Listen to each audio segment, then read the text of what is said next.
Hey, welcome back. We're back with one more quick cherry recipe. Okay, your husband calls and says, hey, I've got some friends coming over, just dessert and coffee. Don't panic. I'm going to show you how to make a super simple, quick, easy cherry sauce. So keep a can of cherries or two in your pantry or some frozen cherries in your freezer and some vanilla ice cream or a frozen pound cake, and no worries, you'll have dessert in no time. So we're going to start out with some sugar and some cornstarch. And I'm going to whisk those together, just kind of get them all mixed together. And I'm going to add some water and some fresh cherry juice just from those canned cherries, or in this case, beautiful frozen cherries.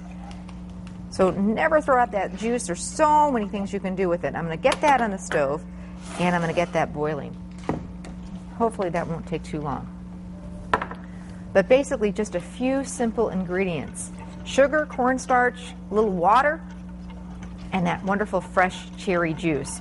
And then we're going to throw some cherries in here. And some butter at the very end. We're also going to throw in some vanilla, just a hint of vanilla. And I'm one of those people who's, I usually pick up dessert, I have to say. There's just a few desserts that I make, maybe a crisp or a cobbler, something like that, something not too complicated. But when you have a quick recipe like this that you can just have the things on hand, it's so easy to pull out some ice cream and make a quick homemade sauce. Couldn't be easier. Just picked up this pound cake this morning, either right in the bakery, or my mom was always a big fan of having one of those frozen pound cakes that you get, in the dessert section of the freezer, in the freezer for when people stop by. Just, quickly pull that out of the freezer, defrost it in the microwave, and you've got dessert. So we're just going to line up a couple pieces of this beautiful buttery pound cake. Angel food cake would work great too. Then we've got some vanilla ice cream.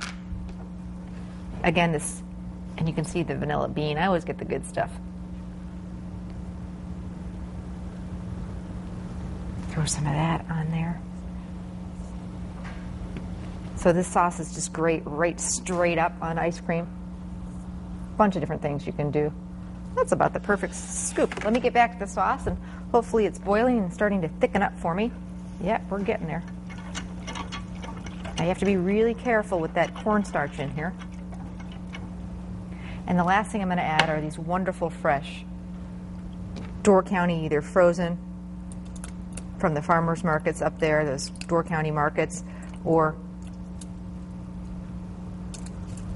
you can just do a can. So I'm going to let this come to a boil after the break, and we'll show you how it all turns out. It's going to be great. Recipes on our website.